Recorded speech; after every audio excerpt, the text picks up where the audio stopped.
يا حباشة عارفين الفقر ده.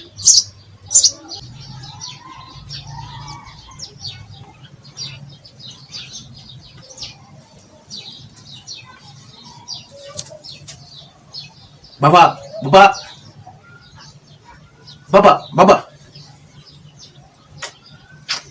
بوبي، مش قايل لك يا ادبه تقوش تاني مع الكلب ده هذا اللي انت صبح لي ليل نهار يا اد. ودك مع بني ادم يا اخي، ولا نقول لك بلاش تقعد مع بني ادم. بني ادم البني ادمين النهارده ما يحبوش بعضيهم، تلاقي الحقد والحسد والغل مال القلوب، ما يصحبوش، يبقوا واكلين في طبق واحد ويجيبوا سيرة بعض ولا حد هيخلص الحد.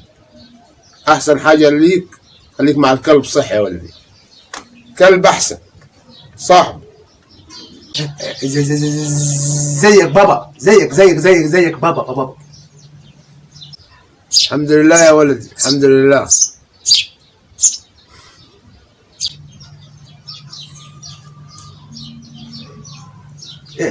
انت زعلان ليه يا ابويا زعلان ليه؟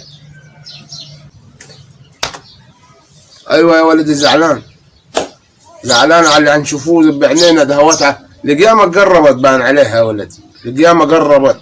شغالين يجيبوا في سيرة الشيخ الجليل محمد متولي الشعراوي. عجبك يا ولدي؟ حرام، هم يغلطوا في الشيخ الشعراوي، حرام. الاعلام يا اخوي والاعلاميين، تلاقي الاعلامي يطلع في التلفزيون يبقى عارفش معيار بطنه ويقول ويغلط في الشيخ الجليل محمد متولي الشعراوي. ده الشيخ دوت ما يتعوضش تغلطوا فيه. ولا الاعلاميه تلاقيها لا عارفينها لابسه ولا قالعه وتقول لك الشعراوي كان وماني. تعرفي شيء انت عن الشعراوي؟ ده انت محافظاش الفاتح. تقول ربنا حرام عليكم، انتوا هتحاربوا ربنا، ده هتحاربوش حد غير ربنا، هتحاربوا ربنا. تقول ربنا القيامة تقوم يا ولدي، القيامة تقوم. حرام، هم يغلطوا في الشيخ الشعراوي، حرام. الشيخ الشعراوي رغم أنف المنافقين أفضل تاج على رؤوس الجميع، لا يعوض. هم ابويا، هم يدخلوا النار، ربنا يدخلهم نار، يغلطوا في الشعراوي. ابويا والله من يوم ما توفى محمد متولي الشعراوي ما شفنا خير تاني. فيش زيه تاني اصلا. الشيخ محمد متولي الشعراوي منكم لله لا تغلطوا فيه. شعراوي حلو. شعراوي حلو، بس ده حلو ما فيش زيه.